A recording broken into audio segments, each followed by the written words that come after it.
نظر یہی آتا ہے کہ نیتن یاہو اپنی زندگی کی سب سے بڑی غلطی کر چکا ہے.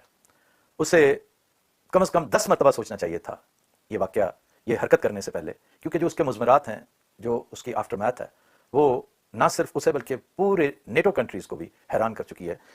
اب یہ بہت اتراتے ہیں اپنی انٹیلیجنس کے اوپر کہ موساد کی انٹیلیجنس بہترین ہے، اس کے پاس خبر وقت سے پہلے پہنچ جاتی ہے، اور یہ جو کچھ ہوا، مارداڑ ہوئی ہے، جتنی اموات ہوئی ہیں، جو ہائی ویلیو ٹارگٹس تھے، وہ اسی کی محنت شاقہ کا نتیجہ ہے. تو کیا یہ محنت موساد صرف اور صرف لوگوں کو قتل کرنے پر سپینڈ کرتی ہے؟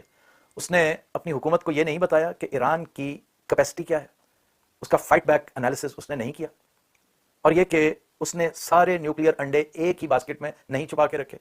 پھر یہ کہ اس کے پاس کم از کم 6 ماہ کا صرف اور صرف بیلسٹک اور ہائپرسونک میسلز کا سٹاک پائل موجود ہے.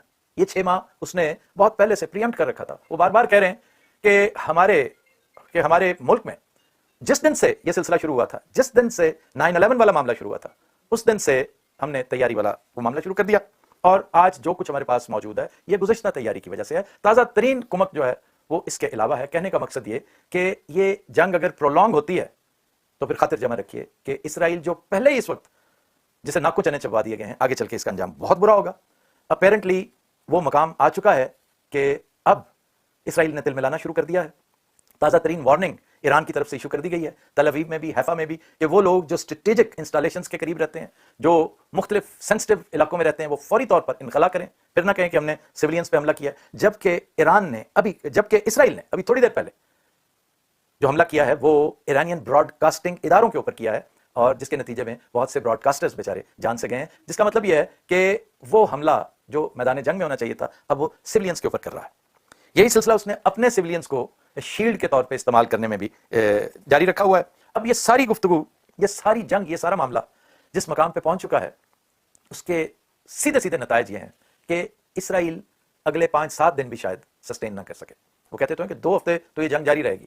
اگر ایران نے ایسکلیٹ نہ کیا، اور آج ایرانین اسٹیٹ میڈیا نے یہ بھی کہہ دیا ہے، یہ بھی تازہ ترین ہے، میں نے تازہ ترین کی ایک فہرست تیار کر رکھی تھی، لیکن اس ساتھ ساتھ یہ بھی آپ تک پہنچ چکی ہوگی خبر کہ ایران نے میزائلوں کے حوالے سے تاریخ کا شدید ترین حملہ پلان کر لیا ہے. جس کا مطلب یہ ہے کہ آج تک اس طرح کی بارش میزائلوں کی پہلے کبھی نہیں ہوئی ہوگی. یوکرین کی وار، حالیہ وار ہے، تازہ ترین وار ہے، اس میں بھی لوگوں نے یہ نہیں دیکھا ہوگا. جس کا مطلب یہی ہے کہ اسرائیل جس کا ایئر ڈیفنس سسٹم تباہ ہو چکا ہے، تباہ نہیں ہوا تو کافی حد تک ناکارہ ضرور ہو چکا ہے. اس کا آئرن ڈوم ایک شرمندگی کی تصویر بنا ہوا ہے. وہ کبھی آئرن ڈوم کو دیکھتے ہیں، کبھی کانگریس